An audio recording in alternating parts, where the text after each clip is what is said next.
qui pince, mon vieux, c'est pas la musique, c'est pas les instruments. C'est le bruit des pas. Voici un podcast sur le son au cinéma.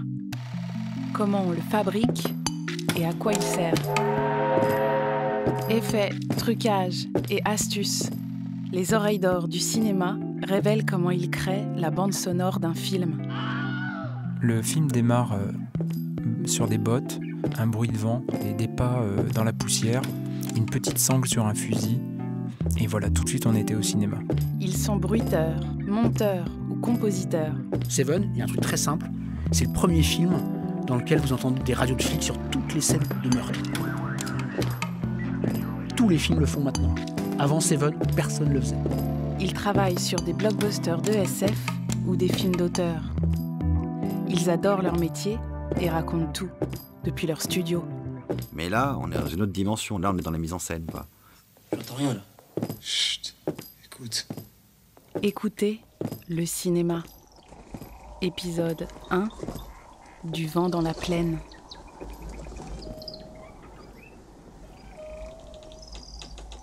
Souvent dans le western, d'ouvrir une séquence par une séquence de son, c'est d'immerger le spectateur dans le grand espace américain.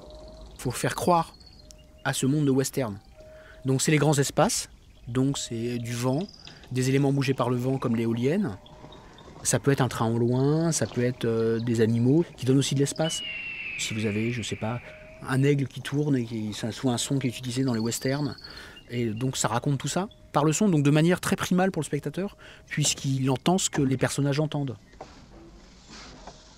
Je suis au 19e siècle, je suis dans les grands espaces américains, j'y suis. Dès la séquence d'ouverture, en fait, pour moi c'est ça que ça raconte. Pascal Villard monte le son des films depuis 30 ans. Je le rencontre dans un studio du 18e arrondissement de Paris, où il travaille sur le dernier film de Fred Cavaillé. J'ai fait tous les films d'Olivier Dahan jusqu'à présent. La Môme, qui était aussi un énorme enjeu de son. Marion Cotillard est Édith Piaf, et ça veut tout dire. Donc il faut qu'on croie que c'est elle qui chante Piaf. S'il n'y avait pas ça, il n'y avait pas de film. C'est pas encore pour cette fois, messieurs les photographes. Laisse le nez pour me voir tomber, moi je suis en pleine forme. Vous pouvez dire à vos journaux qu'il n'y a pas de tournée suicide. Il y a eu aussi après le travail avec Jacques Audiard, avec qui j'ai fait 3 films. Et Sur mes lèvres, qui était un grand enjeu de son, puisque le personnage principal était sourd. Et donc il fallait créer des séquences de surdité pour le spectateur qui soient intéressantes. Et en fait, dans un film, à part la parole, qui est vraiment la chose qu'on cherche à capter au tournage, la plupart des sons, c'est des sons qui sont rajoutés pour après pouvoir être dosés avec la parole, avec la musique. Et ça, c'est spécifiquement mon travail, de monter ces sons et au besoin de les créer. On peut donner beaucoup d'informations avec le son au cinéma. Guillaume Bouchateau est monteur son. Ça peut nous donner des indications, par exemple, de météo. On peut sentir de la chaleur, on peut sentir de l'humidité, on peut sentir du froid, du vent. Ça peut donner des impressions glacées. Ça donne des indications sur l'heure, du coup. Et puis ça peut donner des informations plus informelles sur des sentiments de personnages ou des choses comme ça.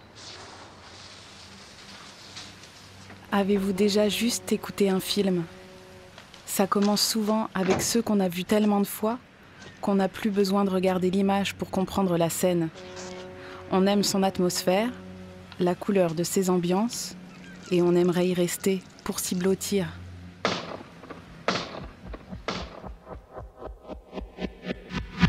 Ainsi, les hélicos d'Apocalypse Now me laissent une impression moite, et la rumeur de la ville futuriste et complexe de Blade Runner résonne encore dans ma tête. Ça, c'est Blade Runner. Le travail du son est incroyable sur cette séquence. Jean-Stéphane Guiton est professeur et compositeur. C'est une séquence de poursuite entre Descartes et Zora, la danseuse au serpent et donc le Blade Runner. Et ce qui est assez magnifique, c'est qu'en fait, c'est le son, et quasiment exclusivement le son, qui donne la sensation de ville gigantesque.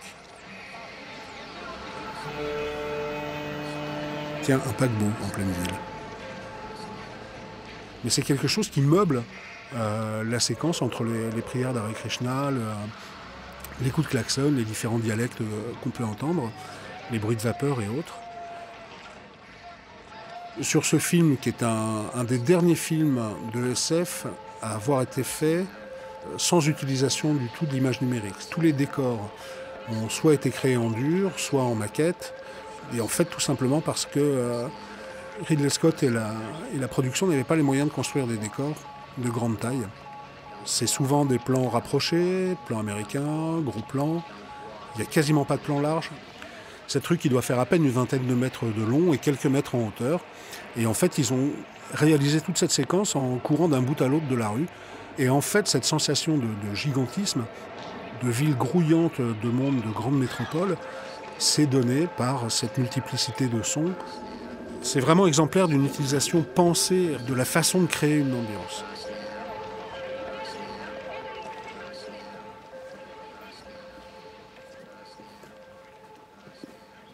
Pour un architecte, faire une ambiance, c'est travailler sur les murs, les poutres, les formes et les matières pour provoquer sur celui qui les traverse une expérience sensible et individuelle. Au cinéma, l'ambiance est aussi là pour vous entraîner, où le veut le réalisateur, vous mettre dans un état particulier et influencer vos émotions. Une ambiance, au cinéma, c'est des sons qui nous enrobent.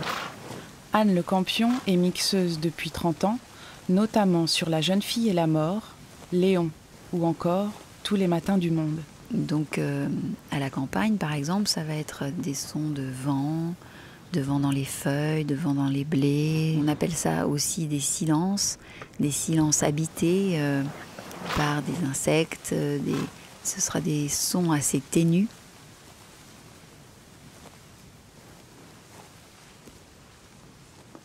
Mais ça peut être aussi, pour une autre séquence d'usine, par exemple, une ambiance, ça va être le bruit des machines, mais plutôt diffuse.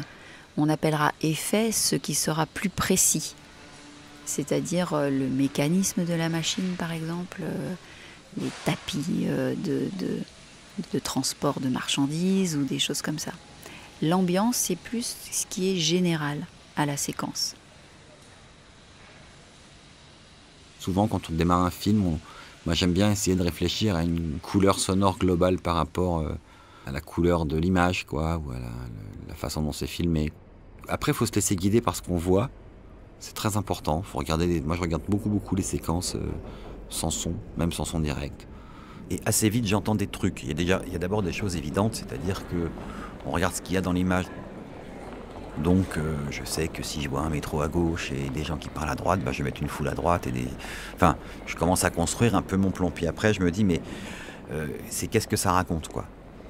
Et puis à ce moment-là, je commence petit bout par petit bout. Je commence toujours par monter vraiment ce qu'on appelle les fonds d'air, c'est-à-dire les choses très simples qui vont me donner une sorte d'appui, c'est-à-dire des sons très neutres, qui vont permettre d'abord de raccorder les paroles et puis de donner une couleur à l'endroit où on est. Et puis après, je vais compléter les ambiances avec des tas de petits détails comme ça. Puis voilà, j'y vais un peu... C'est très... C'est du nez, quoi. C'est très empirique.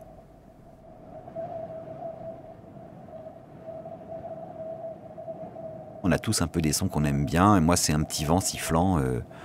de désert que j'aime bien parce qu'il sert à faire, il peut faire chaud, il peut faire froid, il est très très beau. C'est pas moi qui l'ai enregistré, c'est Lucien Balibar qui l'a enregistré quand il tournait Les Chevaliers du Ciel, et c'est un vent qu'il a fait dans le désert à Djibouti. Mais celui-là, je l'ai mis sur quasiment tous mes films. Et il est sublime, ce son.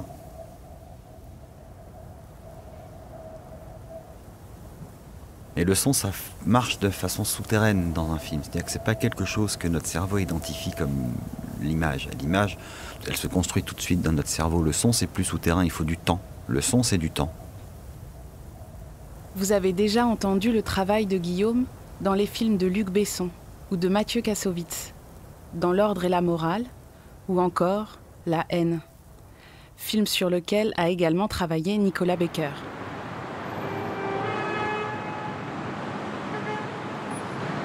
Bon, alors maintenant, on fait quoi?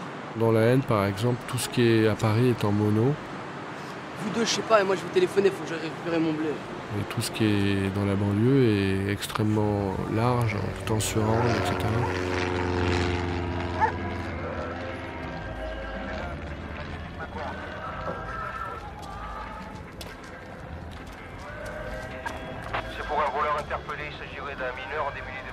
Donc ça a été fait comme ça de manière très simple.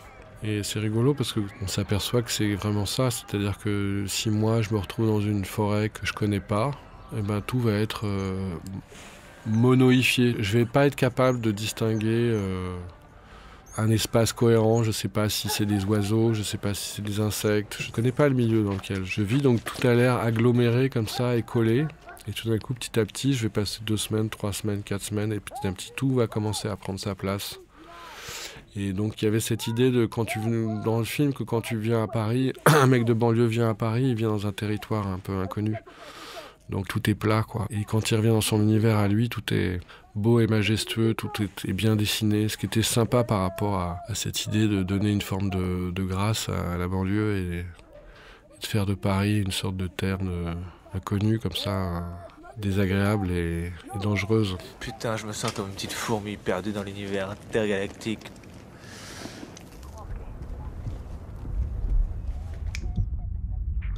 Now, Houston?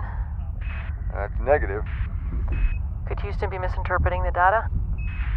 Well, we're not receiving any data. Engineering is recommending a viz check for component damage. Quand on me demande d'essayer de trouver des sons dans l'espace pour un film comme Gravity, ça m'intéresse beaucoup parce que faut essayer de réfléchir un peu et de savoir comment on refabrique ces matières pour pouvoir reconstituer ces univers sonores.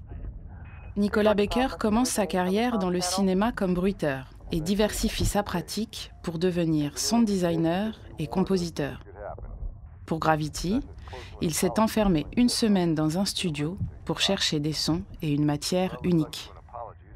Il y avait cette idée de construire quelque chose d'intérieur. Ce qu'on peut entendre dans une chambre anéchoïque, c'est-à-dire une chambre parfaitement silencieuse où il n'y aurait aucun écho, où on commence à entendre son cœur, on commence à entendre le flux sanguin, on commence à entendre ses tendons, on commence à entendre son corps, quoi. Parce que d'habitude, l'environnement est trop bruyant pour pouvoir l'entendre.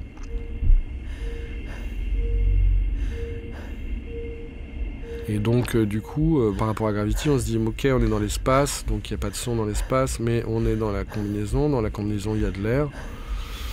Et bah, du coup, le personnage, il prend plein d'objets, il touche des objets mécaniques, il touche des objets qui ont des moteurs électriques. Donc ça, c'est quelque chose qu'on peut sentir. Donc tout d'un coup, on se dit, ah bah voilà, on va travailler sur le contact.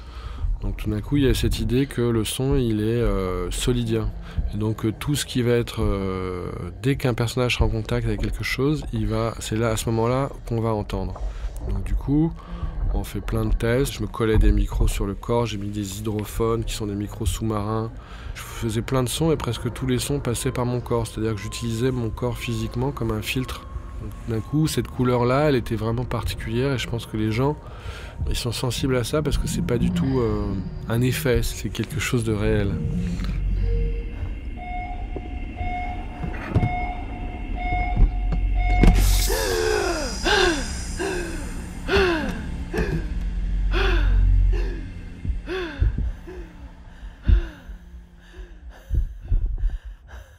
Ce principe de cinéma immersif, c'est encore plus voyant dans Gravity, parce que dans Gravity, là, vous êtes avec un personnage qui a peur dans l'espace et on vous identifie à lui et par le son, et c'est que les sensations, puisque quasiment tout le film, même si c'est pas strictement des plans subjectifs, est en tout cas vu par la subjectivité du personnage de Sandra Bullock.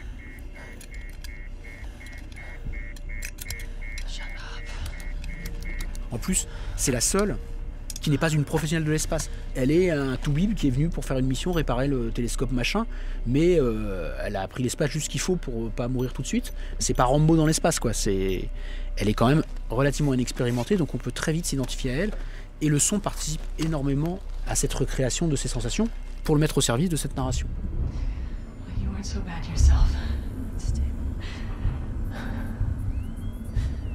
Houston and the Blind, this is Kowalski. Our current location is approximately 900 meters out from the Explorer.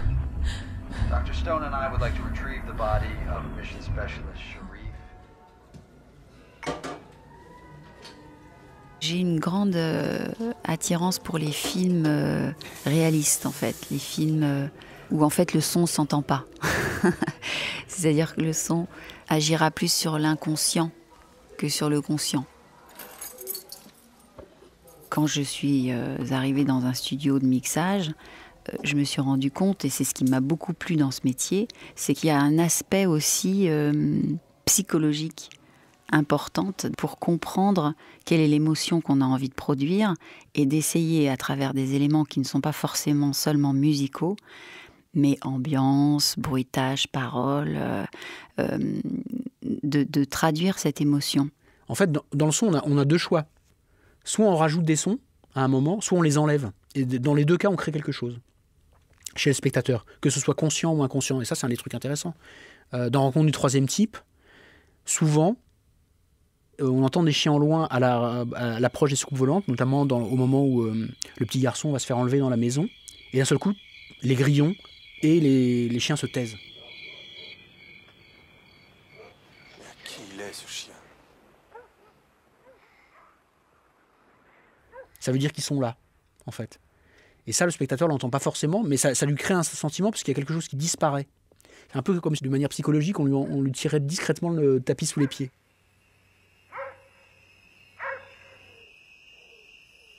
Et c'est ça qui est quelque chose de très important. C'est de mettre le spectateur dans une certaine disposition. Le son, en tout cas les sons ambiants, sont beaucoup plus pernicieux. David Lynch, il y a une chose qu'il emploie beaucoup, et ça a été un des premiers à faire ça, c'était de décorréler les ambiances avec la réalité. C'est par exemple quelqu'un qui va vous monter une séquence de jour avec des ambiances de nuit, ce qui va vous créer un effet de décalage que vous n'allez pas forcément reconnaître de manière consciente, mais d'un seul coup, ça va créer quelque chose d'étrange. Et il a un travail très souterrain, comme ça, de dissociation, ce qui correspond à son type de cinéma, justement, du rêve et de l'étrange. Les gens le remarquent surtout pour la musique ou des décalages d'images. Ils le remarquent moins sur le son, alors que sur le son, c'est pendant tout le film. C'est un outil assez puissant. La musique aussi a ce même pouvoir. Mais par contre, là, vous allez le savoir tout de suite.